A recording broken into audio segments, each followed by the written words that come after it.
የኔ ልጅ በባዶ እንዳይወጣ ቢያንስ አንድ ጉርሻ ጉረስ። አንቺ ሴትዮ ልጅ አትበይ። በጣም ነው ማፍርብሽ። ከጓደኞቼ በታች ነው ያደረግሽ። ምን የኔ ልጅ እንደዛ ነው እንዴ? እሺ በል ከፍ ከፍ አሸማቀቅኩ አይደል? የራስሽ ጉዳይ እባክሽ። አስመሰል ምን አረጌ ነው ፈጣሪ ለአንተ ልጄ እንኳን መሆን ያልቻልኩ። እባክህ ፈጣሪ ሰ በእናት ከሙላት በልጅ ትንፋሽ ሙቀት ሜካፕ አርቲስት እናት መጣች። በእናት ያዘችው ከባድ ነው መሰለኝ። ሂድና ግዛ። በማያገባ ጥልቅ አትበል። ደግሞ ሁለተኛ እናት እንዳትለኝ። ዋይ ዋይ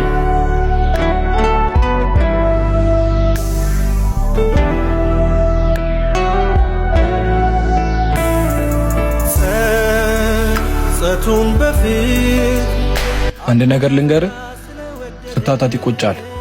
ደግሞ የእናትና የብር አሮጌ የለው። ተረትህን እዛው ለራስ ያዘው ወረኛ። አሁንስ በህይወት ያለች ይመስላል። ከቤቱ ሄደ ጊዜ ነው ዳኛ። አረ የእናትህ አመጣት ልክ አይመስለኝም። ሰባሪ ለመሆኑ ለምን እንደዚህ እንደሆንክ ታውቃለህ? በጀንበር ገዳይ በለት ከባሪ ስትፈጠር እንደዚህ ሆንሽ መሰለኝ። አይደለም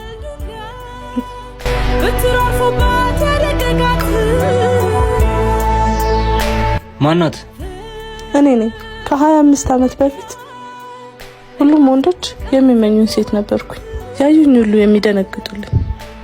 እንኳን ወጣቱ ሽማግሌው ፈዞ የሚቀርልኝ ቆንጆ ሴት ወጣት ነበርኩኝ።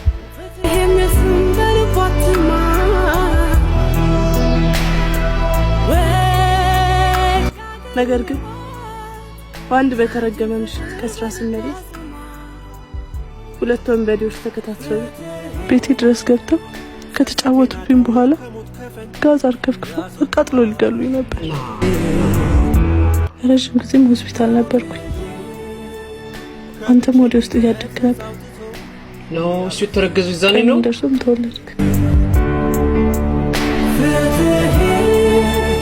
የነፍሴ ክፋይ አንዱ ልጅ አውቃለሁ አላምርም፣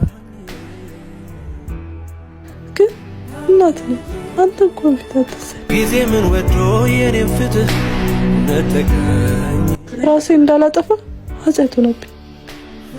ማትፈልገኝ ከሆነ ወደ ፈጣሪ ቀርቤ ሞት ልጠባበቅ።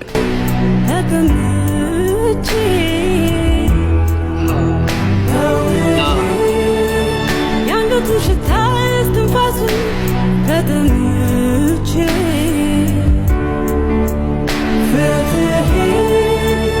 ትናንትን ባለም ዛሬም ባንተ ተረሳሁ።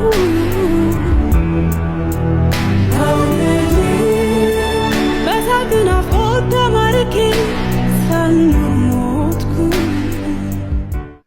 ያው አክቲንግ ሜካፕ ኢሞሽኑ ሁሉ ነገር ነው የመጣው። ደብሊው ያው ና ስሜታው ሊያረጉ ነው እንዴ? ቆይ አይደለም ይቻላል።